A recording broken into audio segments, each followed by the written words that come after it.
அதிகாரம் 20. 10 கட்டளைகள். கடவுள் அருளிய வார்த்தைகள் இவையே. நானே உன் கடவுளாகிய ஆண்டவர். அடிமை வீடாகிய எகிப்து நாட்டினின்று உன்னை வெளியேற செய்தவர். என்னை தவிர வேறு தெய்வங்கள் உனக்கிருத்தல் ஆகாது.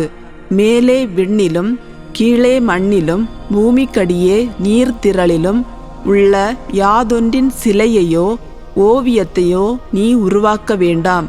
நீ அவற்றை வழிபடவோ அவற்றிற்கு பணிவிடை புரியவோ வேண்டாம். ஏனெனில் உன் கடவுளும் ஆண்டவருமாகிய நான் இதை சகித்து கொள்ள மாட்டேன். என்னை புறக்கணிக்கும் மூதாதையரின் பாவங்களை பிள்ளைகள் மேல் 3ஆம் 4ஆம் தலைமுறை வரை தண்டித்து தீர்ப்பேன். மாறாக என் மீது அன்பு கூர்ந்து என் விதிமுறைகளை கடைபிடிப்போருக்கு 1000 தலைமுறைக்கும் பேரன்பு காட்டுவேன். உன் கடவுளாகிய ஆண்டவரின் பெயரை வீணாக பயன்படுத்தாதே. ஏனெனில் தம் பெயரை வீணாக பயன்படுத்துபவரை ஆண்டவர் தண்டியாது விடார். ஓய்வு நாளை தூயதாக கடைபிடிப்பதில் கருத்தாயிரு. 6 நாட்கள் நீ உழைத்து உன் அனைத்து வேலையையும் செய்வாய். 7ஆம் நாளோ உன் கடவுளாகிய ஆண்டவருக்கான ஓய்வு நாள். எனவே அன்று நீயும் உன் மகனும் மகளும் உன் அடிமையும் அடிமை பெண்ணும் உன் கால்நடைகளும் உன் நகர்களுக்குள் இருக்கும் அந்நியனும் யாதொரு வேலையும் செய்ய வேண்டாம். ஏனெனில் ஆண்டவர் 6 நாட்களில் விண்ணுலகையும் மண்ணுலகையும் கடலையும் அவற்றிலுள்ள அனைத்தையும் படைத்து 7ஆம் நாளில் ஓய்ந்திருந்தார். இவ்வாறு ஆண்டவர் ஓய்வு நாளுக்கு ஆசி வழங்கி அதனை புனிதப்படுத்தினார்.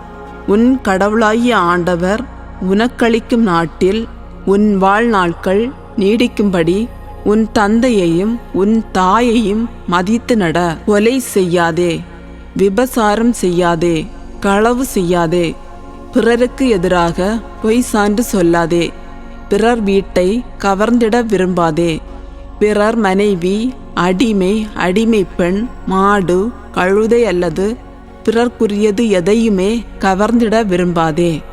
மக்களின் அச்சம். மக்கள் அனைவரும் இடிமின்னல்களையும் எக்காள முழக்கத்தையும் புகையும் மலையையும் கண்டனர். கண்டு மக்கள் நடுநடுங்கி தொலைவில் நின்று கொண்டு மோசேயை நோக்கி, நீர் எங்களோடு பேசும், நாங்கள் கேட்போம்.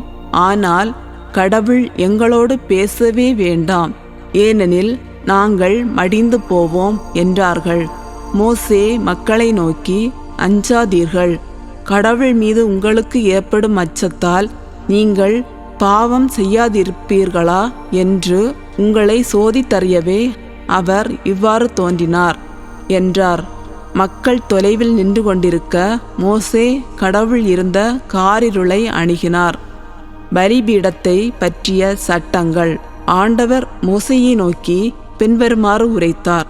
இவ்வாறு நீ இஸ்ரேல் மக்களிடம் சொல், நான் வானத்திலிருந்து உங்களோடு பேசினேன் என்பதை நீங்கள் கண்டீர்கள். எனக்கு இணையாக வைக்க வெள்ளியாலான தெய்வங்களையும் பொன்னாலான தெய்வங்களையும் உங்களுக்கு நீங்கள் செய்து கொள்ள வேண்டாம். எனக்கென்று மண்ணால் பீடம் அமைத்து உன் ஆடுகளையும் மாடுகளையும் அதன் மேல் எரி பலிகளாகவும் நல்லுறவு பலிகளாகவும் செலுத்து. நான் என் பெயரை நினைவுபடுத்த செய்யும் இடங்களில் எல்லாம் நான் உன்னிடம் வந்து உனக்கு ஆசி வழங்குவேன். எனக்காக கல்லினால் பீடம் அமைத்தால் செதுக்கிய கற்கள் கொண்டு அதை கட்ட வேண்டாம். ஏனெனில் உனது உளி அதன் மேல் பட்டால் நீ அதனை தீட்டுப்படுத்துவாய். உன் திறந்த மேனி என் பீடத்தின் மேல் தெரிந்துவிடாதிருக்க படிகள் வழியாய் அதன் மேல் ஏறிச் செல்ல வேண்டாம்.